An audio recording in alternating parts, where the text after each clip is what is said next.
One of the highlights of serving in Congress is really having the opportunity to meet people that are leading in a variety of fields.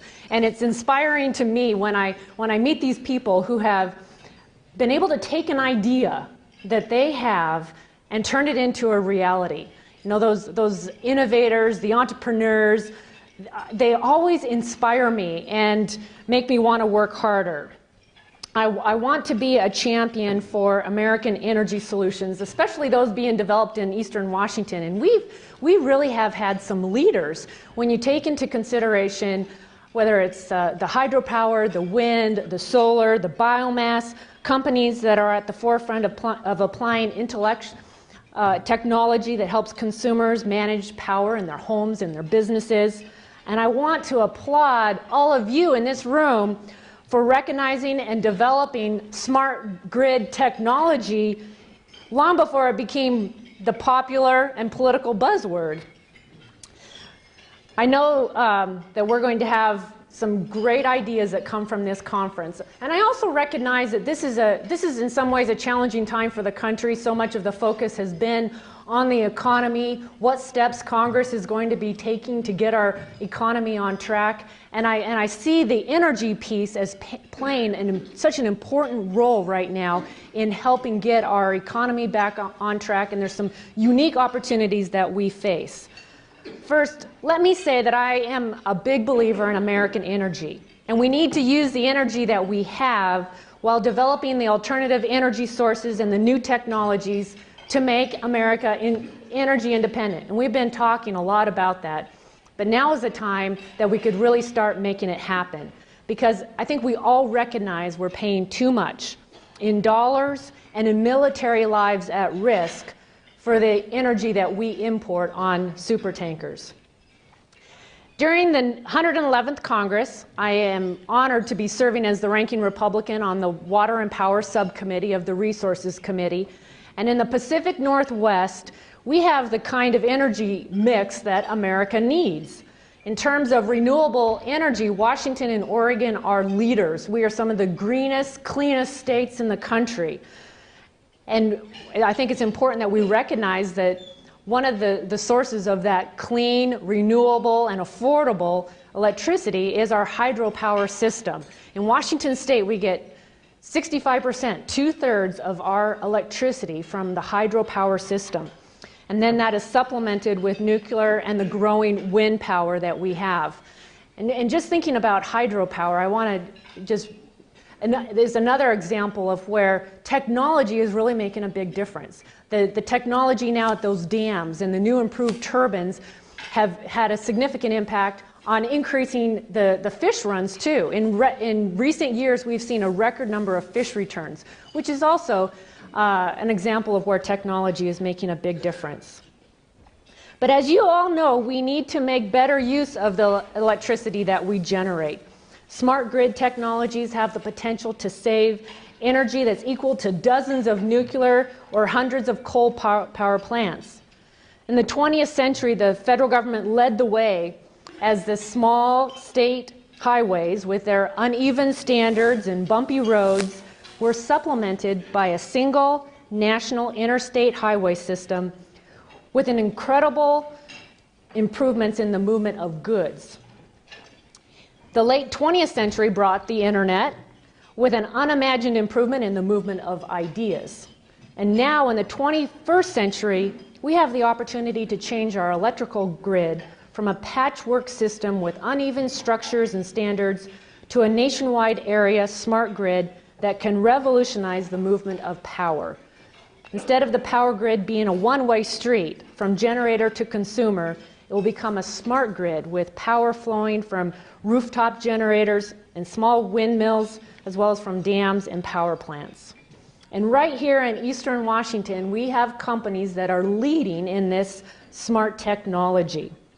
And I am committed to helping you capitalize on the opportunity before us and clear any of the remaining regulatory restrictions that may block the adoption of new technology for the grid.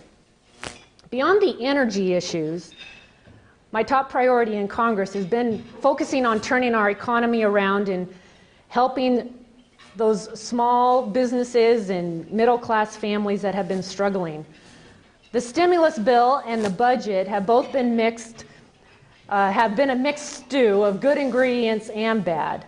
And I support the infrastructure spending that prepares America for the 21st century, improving the grid, bringing new sources of energy online, and building highways and bridges to improve mobility and repair an aging infrastructure are critical. These investments are going to be key in ensuring that America continues its role as a global innovator and economic leader. But unfortunately, the budget was also seasoned with other spending and social programs that I believed we couldn't afford at this time. You know, just since January, the federal government has been spending, on average, $1 billion an hour, $24 billion a day. You know, four years ago, I was in Olympia in the state legislature, and that was our budget for 2 years. And the federal government is spending $24 billion every day, just like that. So you're going to hear me talking about that part of the budget too, because I believe it is important that we force the spending at the federal level into productive channels and worthwhile long-term investments. And with our system of government, sometimes that means barking the loudest. But my goal is to assure that the spending bills move forward in Congress have the maximum amount of true infrastructure investment and the minimum amount of political and wasteful spending. In addition to the investment in physical infrastructure, we also need to invest in human assets. In the students in the schools today, these are going to be our engineers and our scientists, and that will be leading our country in 25 years. To meet the demands of an increased, advanced global market, we must better train and equip our nation's workforce. In order to continue this success, so clearly demonstrated in this room that is full of scientists and engineers and entrepreneurs, we need to work with schools and businesses to ensure students receive the necessary skills they need to become successful. As the first in my family to graduate from college, I know firsthand the value of a good education. It's the doorway to success and a critical piece to making our country competitive in the global economy. And we're not doing a good enough job when you consider these facts. 1 in 3 students will not graduate from high school. That is our nation's average. 1 out of 3 students currently in our high schools across this country will not graduate. Only half of the students entering our college are proficient in math and English. Foreign nationals account for over half of our engineering and math doctorates, and nearly half of our computer science doctorates.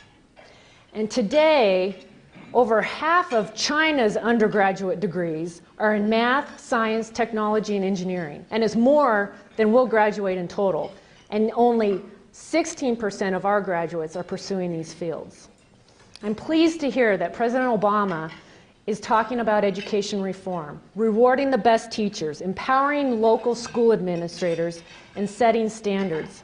I think it is so important, and we need to have bipartisan support and effort in this area too to move forward to ensure our schools are world-class.